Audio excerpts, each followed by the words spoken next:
Hello, I'm Noah Scott. And I am Iris McCurdy. And this is your Sailor Station.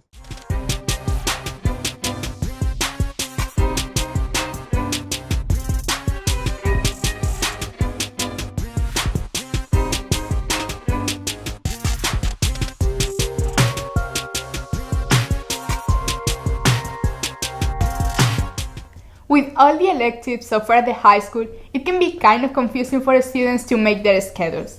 To help, Oceanside High School held its annual electives fair on January 8th. Representatives from each department came to the cafeteria to talk to students about the different electives that are offered to them for their classes for next year. Let's take a look.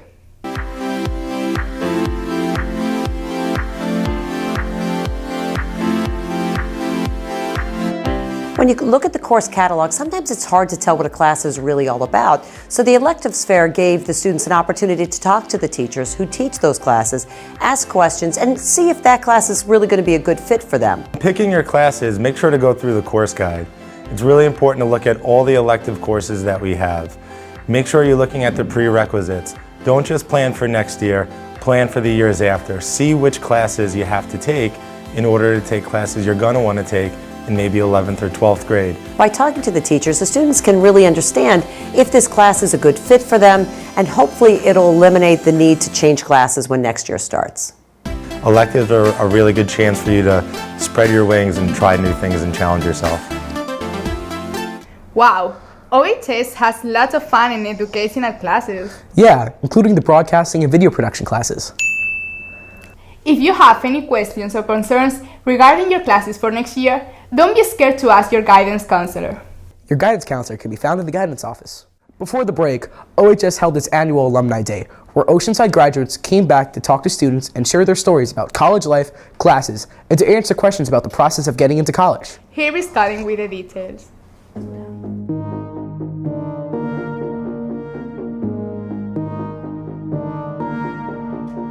OHS in a lot of ways was a catapult for a lot of the progress I've made in my life. It very much set the foundation for the success I've had thus far and the successes I will have in the future. So I'm very grateful for them, and I want to come back and show my thanks.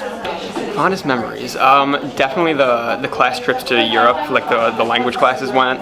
The senior trip was a lot of fun. The whole senior year experience was a very great time. College is pretty stressful, so make sure you take your latter half of junior year and your senior year to really perfect your study strategies and really grow as a person, and less so in the academic realm, because you have plenty of time for that. You want to use this time to be just the best you can be. Make sure you pick a college that you actually want to go to, because I like Binghamton a lot, but I really went there because my parents wanted me to go there. Learn how to fail your first test in college, really badly. You're oh wow, is that out of 100? And you're yeah, it is.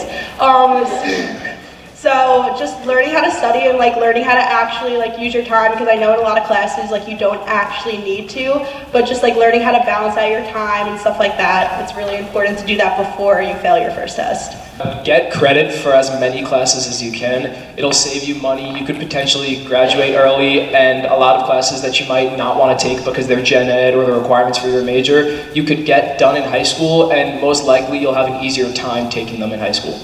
Looking at your course catalog for the college that you want to go to and see which classes you have to take those gen eds.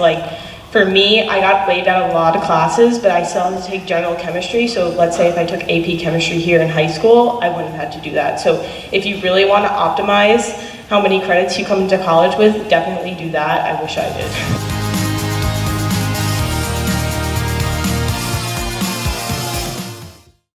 I'm sure that being back at the high school brought back a lot of memories for them. One thing they probably remember is Battle of the Classes.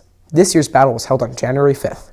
The 9th, 10th, 11th, and 12th grade classes duked it out in relay races, danced it out with their signature choreography, and showed off their artistic talents by painting banners and decorating the hallways and gym. This year's class teams were Circuit the Senior, the Jazz Dance Juniors, 60 Sophomores, and the Armed Force Freshmen. This year's battle was tough, but in the end, the juniors won, beating out the seniors, who came in second. The sophomores squeaked in it with a third-place finish, and despite their valiant effort, the freshmen came in fourth. Congratulations to the juniors, and good luck to the freshmen and sophomores next year. Or should I say juniors and sophomores? And finally, you may have noticed that I have a strong accent, and that's because I'm an exchange student from Spain. which means that I'm studying here just for this year, and I'll go back to Spain at the end of June. How do you like it here, Iris? Oh, I love it. Well, OHS is glad to have you. Well, this brings it to another end of another Sailor Station. I'm Noah Scott. And I am Iris McCurdy. And remember, for all things Sailor Nation, we are the Sailor Station.